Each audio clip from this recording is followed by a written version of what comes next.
Atenção! Começa agora uma teleaula de História do Ensino Fundamental. Você vai assistir a teleaula de número 3. Bons estudos!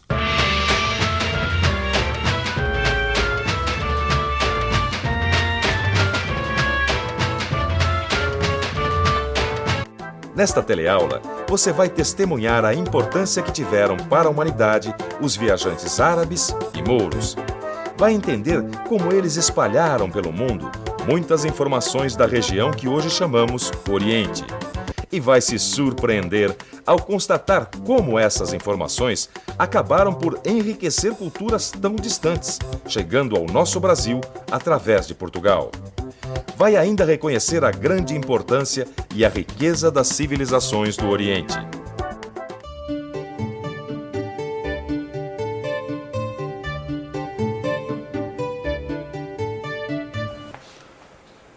Nossa, Joana, que desenho bonito.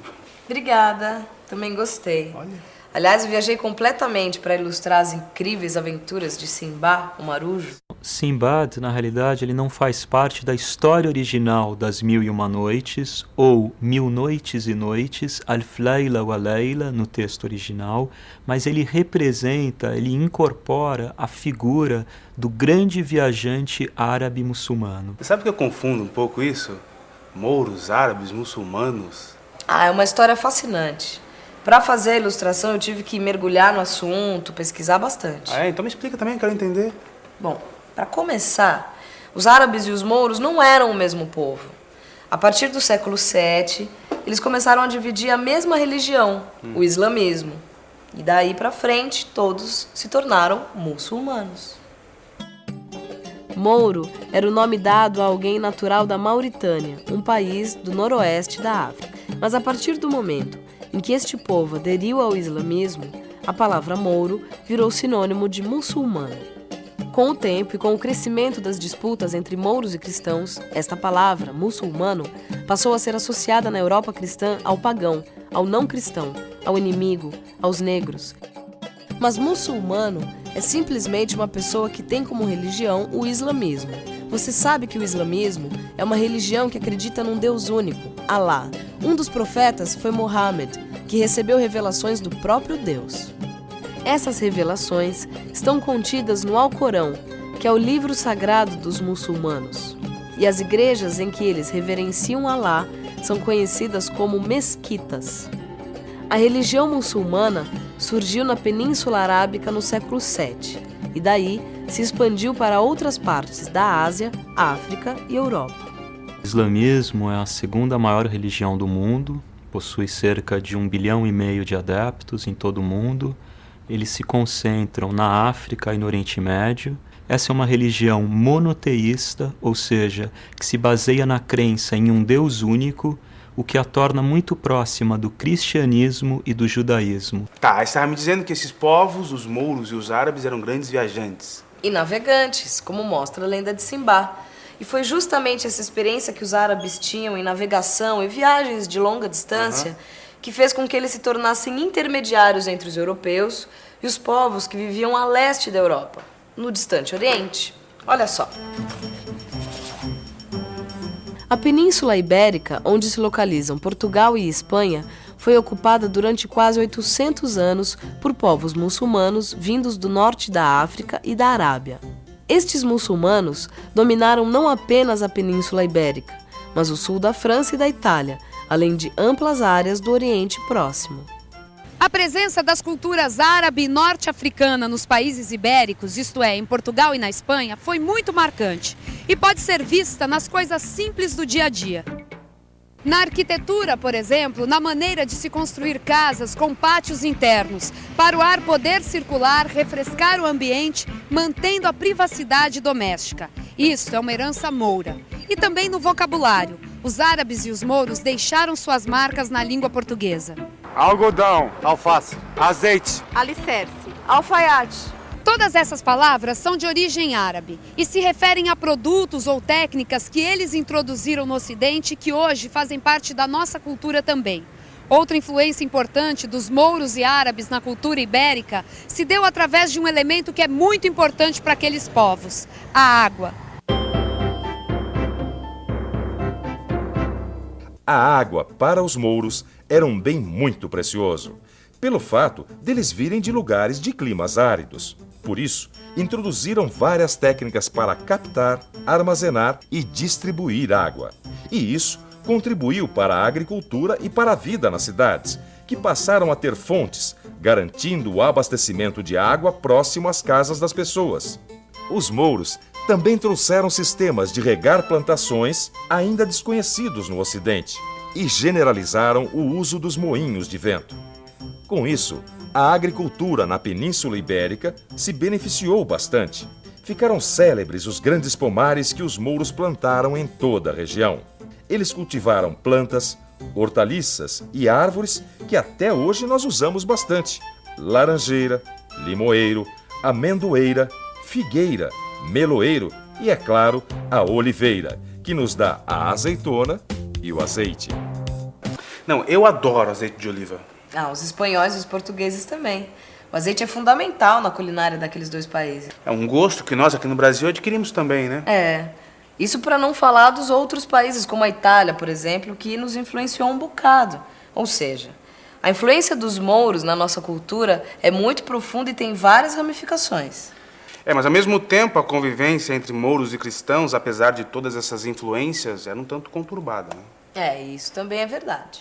Esses mouros, comandados em boa parte por alguns árabes e alguns persas, que também haviam se convertido ao islamismo, entram na Península Ibérica em 711, atravessam o Estreito de Gibraltar, muito em função de um pedido que tinha sido feito por uma parte dos guerreiros visigodos que estavam descontentes com o rei.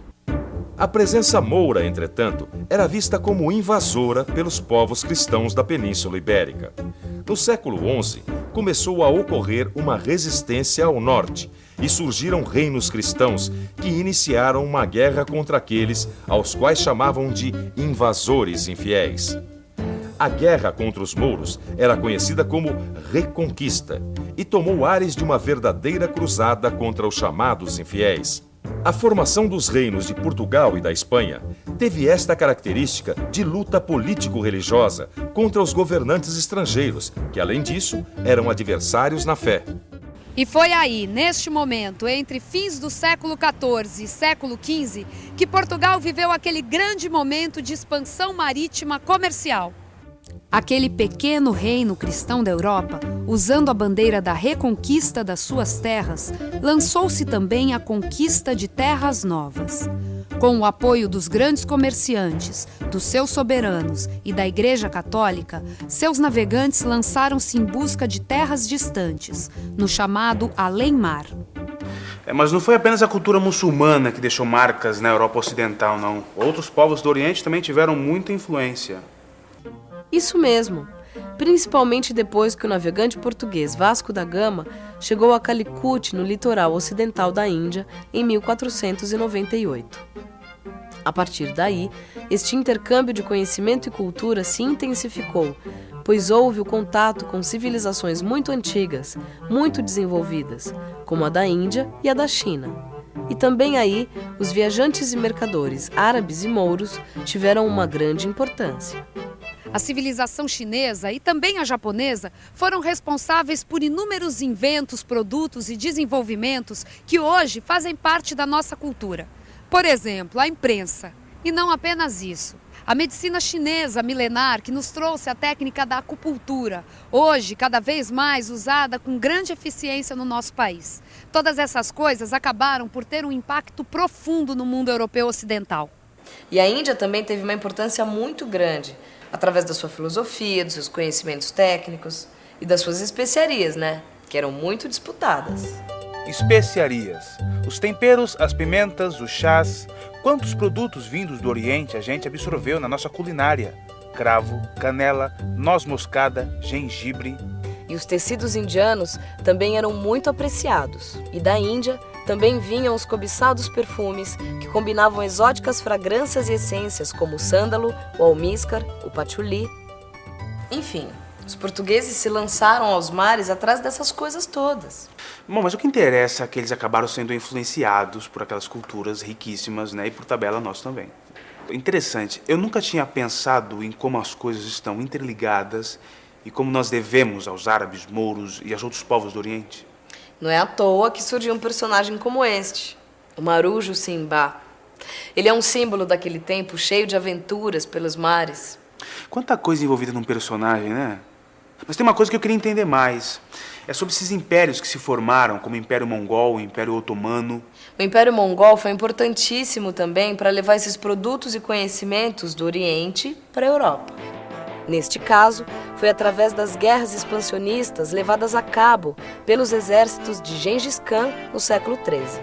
O Império Mongol alcançou sua máxima extensão na segunda metade do século XVII, incluindo a Pérsia, atual Irã, parte da Rússia e boa parte da China. Até o século XIV, Pequim era a capital do Império Mongol, e ainda o Afeganistão, o Paquistão e a Índia atuais. Foram os mongóis que levaram para a Europa as armas de fogo e a pólvora, e realizaram grandes obras arquitetônicas na Índia, como o Taj Mahal, considerado hoje uma das 7 maravilhas do mundo. O Taj Mahal é um palácio construído para servir de túmulo da esposa do imperador em meados do século XVII, época de apogeu do Império Mongol, quando este alcançou sua máxima extensão. E os famosos turcos otomanos, eles são dessa época também? Essa história também é interessante.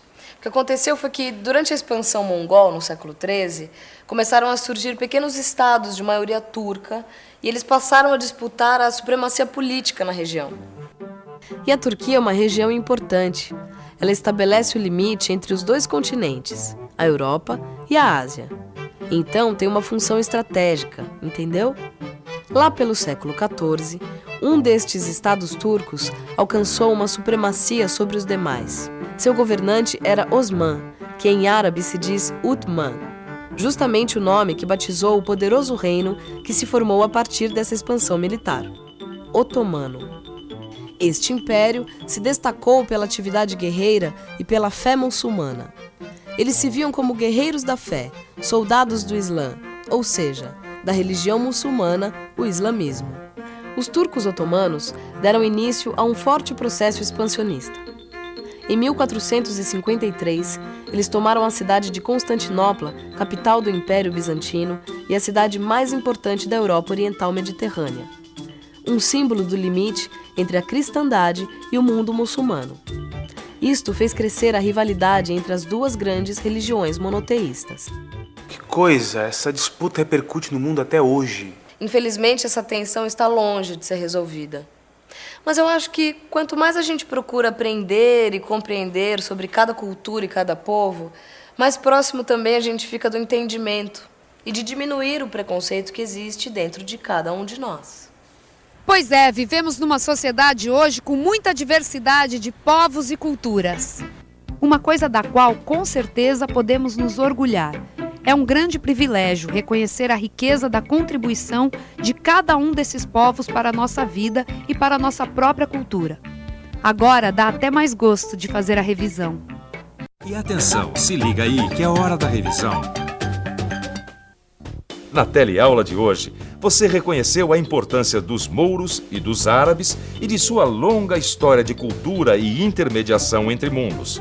Viu o impacto da sua contribuição sobre a Península Ibérica e de como somos devedores de importantes saberes que eles desenvolveram e nos legaram. Constatou que essa influência se deu através da expansão comercial e também da expansão territorial, através de guerras de conquistas.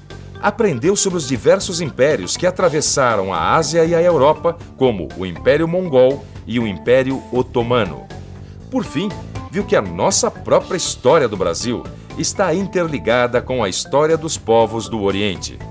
Por hoje é só. Até a próxima teleaula e bons estudos!